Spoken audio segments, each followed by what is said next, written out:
Bulletin की शुरुआत इस वक्त बड़ी खबर के साथ। खबर झारखंड की राजधानी रांची से। सूत्रों के हवाले से बड़ी खबर आ रही है। महेंद्र सिंह धोनी ने फाइल की है रांची कोर्ट में क्रिमिनल केस को। मिहिर दिवाकर और सौम्या विश्वास के खिलाफ धोखाधड़ी का आरोप लगाया गया है। आरका स्पोर्ट्स मैनेजमेंट लिमिटेड के खिलाफ धोखाधड़ी का आरोप। क्रिकेट एकेडमी खोलने को लेकर दोनों के बीच एग्रीमेंट हुआ था और इसी को लेकर महेंद्र सिंह धोनी और मिहिर दिवाकर के बीच 2017 में एक एग्रीमेंट किया गया था। मिहिर दिवाकर निर्धारित शर्तों का पालन करने में फेल साबित हुए हैं, जो सूत्र जानकारी दे रहे हैं। आरका स्पोर्ट्स फ्रेंचाइजी फी और प्रॉफिट शेयर करने में फेल साबित हुई है। धोनी ने 15 अगस्त 2021 को अथॉरिटी लेटर निरस्त किया और धोनी के बार बार लीगल नोटिस भेजने के बावजूद भी कोई जवाब उस पर नहीं दिया गया। एग्रीमेंट की शर्तों के मुताबिक धोनी को 17 करोड़ का नुकसान हो रहा है। तो ये बड़ी खबर इस वक्त सामने आती हुई सूत्रों के हवाले से। ये बड़ी खबर, धोखाधड़ी का केस दर्ज कराया गया है महेंद्र सिंह धोनी की तरफ से और मिहिर दिवाकर और सौम्या पर ये आरोप लगाया गया है धोखाधड़ी का। क्रिकेट एकेडमी को लेकर ये पूरा विवाद, जिसमें 2017 में एक एग्रीमेंट किया गया था और उसके बाद जिन शर्तों के साथ ये एग्रीमेंट किए गए उन शर्तों का पालन नहीं किया जा रहा था। धोनी ने इसे लेकर एक क्रिमिनल केस दर्ज कराया। अब ये देखना होगा कि जब केस दर्ज हुआ है तो अब इसके आगे क्या कुछ होने वाला है, क्योंकि धोखाधड़ी के इस केस के दर्ज होने के बाद यह बताया जा रहा है कि तकरीबन 17 करोड़ का नुकसान महेंद्र सिंह धोनी को उठाना पड़ा है। और संवाददाता संजय सिन्हा हमारे साथ इस वक्त ज्यादा जानकारी के साथ फोन लाइन पर रांची से जुड़ गए हैं। संजय, ये पूरा मामला और ये केस क्या आज दर्ज कराया गया है? देखिए, ये मामला पुराना है, लेकिन चूंकि अब इस मामले में कानूनी प्रक्रिया शुरू हो गई है, लिहाजा ये चर्चा में फिर आ चुका है।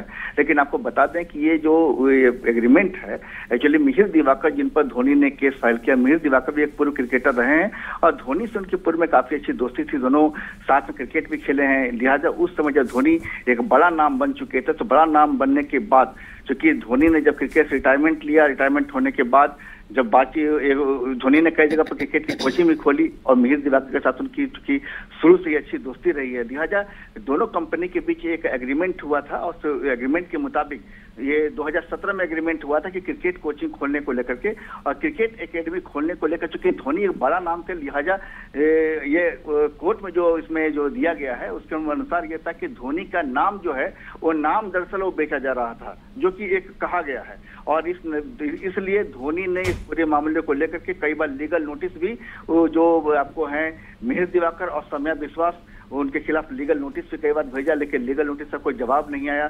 जिसके बाद यह भी कहा गया कि एग्रीमेंट की जो निर्धारित शर्तें थी उन शर्तों का पालन नहीं किया जा रहा, क्योंकि शर्तों के मुताबिक धोनी को जो प्रॉफिट शेयर थे और जो पूरी शर्तों के अनुसार जो धोनी को मिलना था, जो धोनी की कंपनी को जो पैसा फ्रेंचाइजी फी मिलना था, वो पैसे का भुगतान नहीं किया जा रहा था।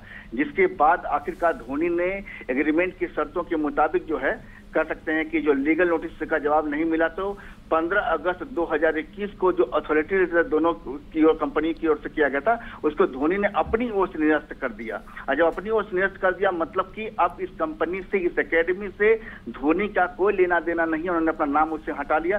क्योंकि एग्रीमेंट की जो शर्तें थी उसके मुताबिक धोनी को इस पूरे मामले में कह सकते हैं कि जो एग्रीमेंट था 17 करोड़ रुपए का नुकसान हुआ। लिहाजा कह सकते हैं कि धोनी एक तरीके से दोनों एग्रीमेंट हुआ, एग्रीमेंट के मुताबिक एकेडमी खोलने की बात, एकेडमी खुल भी गई, लेकिन धोनी को एकेडमी से जो मिलना था वो नहीं मिला।